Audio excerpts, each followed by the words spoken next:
Salut, bienvenue sur Antipop, le podcast pour les podcasteurs entrepreneurs déterminés à faire grandir leur podcast. Dans ce podcast, tu trouveras plein de conseils, de méthodes et de témoignages pour t'aider à booster l'audience de ton podcast et à explorer toutes les pistes pour construire une stratégie adaptée à tes besoins, tes objectifs, tout en gardant le plaisir. Allez, je laisse place à l'épisode du jour. Hello, comment ça va la vida ? Aujourd'hui, je te propose un épisode un peu spécial. Tu vas entendre à mon micro une membre de la dernière promo Puzzle. C'est quoi Puzzle ? C'est mon accompagnement complet pour les podcasteurs déterminés, pour transformer ton podcast en projet solide, et tout ça soutenu par la force du collectif. Ensemble, avec cette membre, on est revenu sur son expérience au sein du programme, les problèmes qu'elle avait avant de l'intégrer, si elle a eu des déclics, ce qu'elle a préféré, et surtout comment ces 12 semaines ont fait la différence pour elle, pour son podcast. Et on fait tout ça en toute transparence. Allez, je t'en dis pas plus et je te laisse découvrir notre échange. Hello Elodie et bienvenue dans Antipop, je suis trop contente de te recevoir aujourd'hui. D'abord, merci parce que tu as accepté de venir à mon micro pour partager ton expérience puzzle. Alors, pour celles et ceux qui se posent la question, je suis sûre qu'ils sont nombreux. Qui es-tu et sur quoi porte ton podcast ? Oui, merci Anne-Claire pour l'invitation et bonjour à tous. Alors moi, je m'appelle Elodie, je suis podcasteuse depuis peu et mon podcast parle de la course à pied, il s'appelle Run Exploration. Et donc, c'est un podcast que j'ai démarré l'an dernier et que j'avais mis en pause, donc qui est en train de reprendre. Et ouais, c'était d'ailleurs ton objectif principal avec Puzzle, de relancer ton podcast. Et tu t'es dit en mai 2023, allez, vas-y, je me mets un coup de pied aux fesses. C'est ça. Et j'intègre Puzzle. Est-ce que tu peux nous redire à tous dans quel état d'esprit t'étais, dans quelle situation en mai 2023 avant de décider d'intégrer Puzzle ? Alors, c'est un podcast que j'ai lancé juste avant de tomber enceinte, ce qui était prévu et pas prévu en même temps. Je me suis mis un coup de pied aux fesses déjà pour lancer les épisodes que j'avais enregistrés pendant ma grossesse en fait. Donc, je l'ai lancé en novembre 2021. Et puis ensuite, donc il y a eu 2 mois d'épisodes où tout se passait très bien. Et puis ensuite, j'ai accouché. Et là, la maternité a fait que pendant 1 an, j'avais juste pas la motivation, ni la force, ni l'envie de reprendre vraiment le podcast.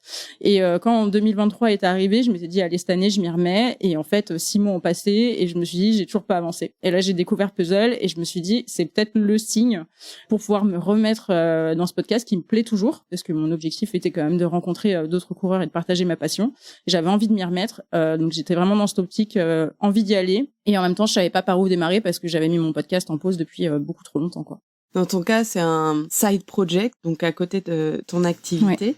Ouais. Et c'est vraiment un podcast qui est vraiment intimement lié à une passion que tu as pour la course à pied et aussi une vision que tu as de la course à pied où toi, tu l'abordes d'une certaine manière. C'est vrai que quand c'est un side project, parfois, on met en avant, on priorise beaucoup d'autres choses que ce side project, son boulot, sa vie de famille, etc. à raison.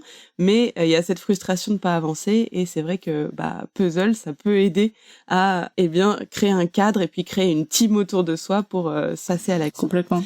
Donc, tu as intégré Puzzle. Est-ce qu'il y a quelque chose qui t'a particulièrement marqué, attiré dans le programme ? Moi, j'avais l'impression, comme tu dis, que c'était ce qui allait m'apporter un cadre et surtout un boost. Enfin, je pense que j'ai besoin d'avoir ces partenaires de responsabilisation, un peu cette équipe où je vais être obligée de rendre des comptes. Et donc moi, j'avais beaucoup apprécié ça, en plus d'avoir une méthode un peu structurée, puisque mon objectif était de relancer le podcast, mais surtout de le faire grandir par la suite. Et donc du coup, je trouvais que j'allais trouver ici finalement un peu le meilleur des 2 mondes, avec la team, le côté partenaire et le côté structure, cadre, et on y va step by step. Du coup, après 12 semaines de Puzzle, est-ce que ton intuition a été confirmée ? Est-ce que tu as eu le cadre, ce côté engagement collectif ? Je sais que le système de binôme, notamment avec Warda, t'a beaucoup plu. Ouais, exact. Et oui, après 12 semaines, clairement, le contrat, il est rempli pour moi. En tout cas, ce que j'attendais, je l'ai bien trouvé, si ce n'est même plus, d'ailleurs. Mais ouais, carrément, moi, j'ai adoré vous retrouver toutes les semaines, donc avoir vraiment ce truc de rendez-vous toutes les semaines. On a un call et on avance. En parallèle des leçons qui m'ont permis de phosphorer, de trouver des nouvelles idées ou juste de remettre à plat des idées que j'avais déjà.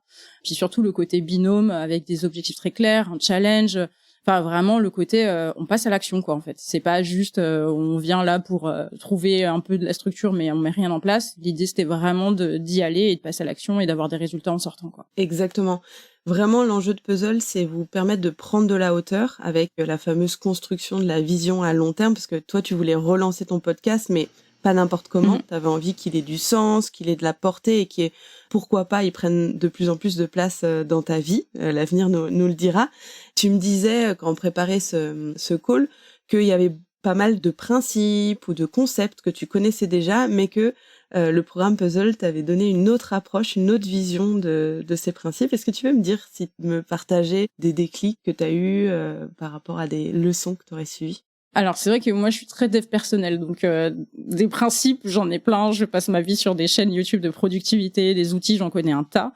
Par contre, en fait, le fait d'être dans cette démarche structurée avec un cadre, avec du monde, ça m'a permis de donc mettre à plat, mettre en action. En y réfléchissant, j'ai eu plusieurs déclics. Typiquement, l'exercice de l'anti-manifeste. Alors celui-ci, pour le coup, je l'ai découvert, mais ça a été vraiment un exercice qui m'a permis de poser mes convictions, en tout cas de les appuyer beaucoup plus fortement que ce que je ne faisais avant. Mon discours était clairement plus le même après cet exercice. Ça m'a permis de poser ma vision. Et ensuite, il y a eu vraiment la stratégie des petits pas. En fait, petit à petit, tu nous aides à construire notre plateforme de marque et à se dire, OK, voici ce qu'on veut apporter au travers de notre podcast. Et ça, pour le coup, la plateforme de marque, de par mon métier aussi, je voyais ce que c'était, mais jamais je m'étais dit, il faut que je l'applique à mon podcast. En fait, pour moi, c'était complètement deux mondes différents, quoi. Bah, c'est un peu ça que j'essaye d'opérer comme magie, c'est que, comme toi, on a un peu le même background, je pense, toutes les deux, on a un peu la même carrière et tout. Donc, on a beaucoup de connaissances en commun, etc. Et justement, c'est ce que j'essaye d'apporter avec le programme Puzzle, c'est que des connaissances que tu t'imaginerais pas appliquer au podcast, j'arrive et je t'explique pourquoi c'est intéressant, pourquoi c'est intelligent et qu'est-ce que tu pourrais en retirer. Donc, effectivement, la philosophie des petits pas, le fait de voir loin, mais de commencer petit et d'aligner ces pierres petit à petit pour construire ton chemin, tous les principes de marketing. Parfois, pour certaines personnes, ça peut paraître éloigné du monde du podcast ou des gros mots. Non, ça a une vraie utilité pour créer un discours qui impacte, créer un discours qui va attirer les bonnes personnes, et puis même oser dire ce qu'on a vraiment envie de dire au fond du bide. Tu vois, c'est vraiment moi ça mon intention. Et c'est vrai que l'exercice que tu as mentionné, l'anti-manifeste, il est très très fort pour ça. Est-ce qu'il y a eu d'autres déclics que tu as vécu ou d'autres moments forts du programme dont tu aurais envie de parler? Ouais, j'en vois deux. Il y a eu un épisode, enfin pas un épisode, mais un moment où on a beaucoup travaillé sur l'écologie de contenu et comment construire son écosystème. L'idée, c'était de se dire OK, on développe son podcast, mais comment on fait en sorte que ça rentre dans sa vie quotidienne, qu'on ne se crame pas et qu'on arrive à délivrer sans se cramer. Et typiquement, moi qui suis dans une démarche très minimalisme, écologisme, et du coup, ça m'a beaucoup tout de suite parlé pour me dire OK, effectivement, j'ai envie d'être présente et de faire de l'acquisition avec les réseaux sociaux, mais j'ai pas envie d'y passer 90% de mon temps parce que de toute façon, j'ai pas le temps. Donc ça, clairement, ça a été un déclic. Comment je vais faire pour être présente, mais en même temps arriver à gérer ma vie perso, ma vie pro en parallèle. Et l'autre point phare, ça a été le challenge. Donc à la fin des 12 semaines, on a eu un challenge donc de 2 semaines où on a dû déterminer chacune l'objectif pour ces 12 semaines et faire du building public en parallèle. Donc c'est-à-dire moi, mon objectif, par exemple, était de décrocher des entretiens et des interviews. Je m'étais donné 2 semaines pour en avoir 5 et comment je documente un peu ce travail et ce process auprès de ma communauté. Et ça a été hyper fort parce que moi, ça m'a permis de me rendre compte que déjà en 2 semaines, on peut faire énormément de choses. Et surtout que même si j'avais pas une énorme communauté, elle était déjà présente et elle répondait présent. Et en fait, j'ai pu évoluer fois 1000 juste en l'espace de 2 semaines, quoi. Donc ça a été vraiment le truc, le cherry on the top, on va dire. Et c'est vraiment un des messages que j'essaie de faire passer. On voit beaucoup de podcasteurs qui parlent de leurs millions d'écoutes, etc. Et donc du coup, ça donne une vision un peu unique du succès. Ce à quoi j'essaye de vous amener, c'est de montrer ce que vous avez déjà, ce sur quoi vous pouvez capitaliser pour construire sur la suite, sans complexer, j'ai que X abonnés, etc. En fait, finalement, si tu as X abonnés, dans ton cas, je crois que c'est 200 ou 300, et qui sont hyper engagés, hyper soutenants, s'ils partagent à 2 personnes, pouf, il y a une croissance organique qui peut se faire de manière très naturelle. Et le deuxième point, c'est que comme je vous ai vu à fond dans les challenges, là, toutes, ça m'a décidé pour la prochaine promo, la promo numéro 6, de multiplier ce principe de challenge et de greffer cette espèce de d'expérience pour vous pousser à passer à l'action sur différents piliers du programme. Donc merci pour votre motivation, parce que les autres, elles vont pouvoir en profiter, et puis vous aussi. Ou elles vont peut-être regretter, hein. On peut se dire que c'est un peu too much là pour le coup. Non, mais non, c'était top. Ouais, c'était génial. Top. Maintenant, on a terminé la première phase du programme, qui est la phase d'accélération, les fameuses 12 semaines qu'on a mentionnées. On entre dans une phase de consolidation où tu vas travailler en binôme à mettre en place le plan d'action que tu as défini lors de cette première phase. Dans quel état d'esprit tu te trouves? Qu'est-ce que ce sont tes souhaits pour le futur et tes projets? Alors moi, je me sens quand même confiante au sens où tu nous as donné énormément de clés et toujours soutenue parce que malgré tout, en fait, on reste dans la communauté EcoFactory et on est toujours en contact via le Discord. Et donc ça, c'est aussi top. Tu vois, je me sens pas larguée dans la nature. Et maintenant, mon objectif, c'est vraiment de relancer officiellement mon podcast. Ça, c'est vraiment le truc que je me donne. D'ailleurs, j'hésite à utiliser ta technique de l'auto-piège social pour vraiment poser une date et m'abstenir à le faire. Et donc du coup là je suis plutôt dans un état d'esprit quand même confiante, sereine, même si je sais qu'il y a du boulot.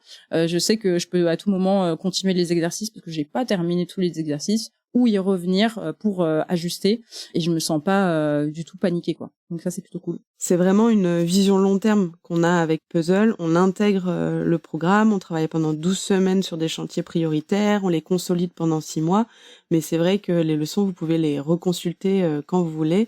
Je sais, par exemple, tu as comme projet de lancer ta newsletter, et quand ça sera le bon moment, tu pourras aller revoir les leçons sur le sujet et passer à l'action.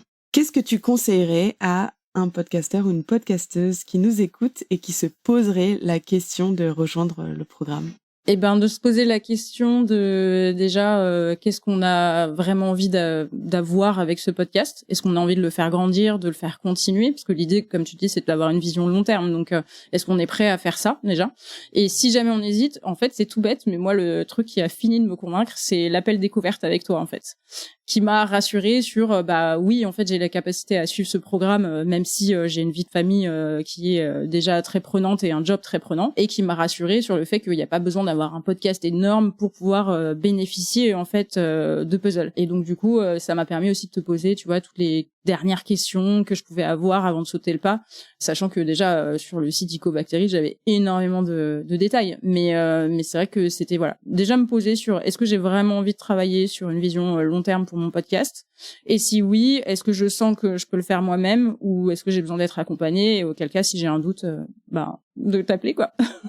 Ouais, n'hésitez pas à venir me parler. Moi je suis toujours friande pour déjà connaître des nouvelles personnes, connaître des nouveaux projets, et puis je répondrai avec hyper de transparence à toutes vos questions. Et comme tu le soulignais, vraiment le point commun des personnes qui ont rejoint Puzzle, c'est leur détermination. C'est leur fait qu'ils ont envie de s'investir dans leur projet, d'être ambitieux et ambitieuse, de rejoindre un collectif. Le sujet collectif, c'est vraiment très important, tu l'as aussi souligné.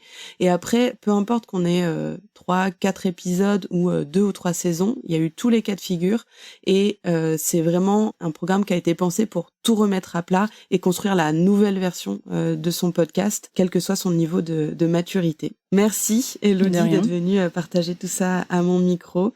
Et longue vie à Run Exploration, et je me réjouis de te retrouver très prochainement sur la communauté EcoFactory. Merci beaucoup Anne-Claire, c'était top. Alors, ça t'a plu? Ça t'a intrigué l'expérience Puzzle? Il est encore temps de nous rejoindre, car mon programme réouvre ses portes pour une 6e promo. 12 semaines, petit groupe et démarrage en février.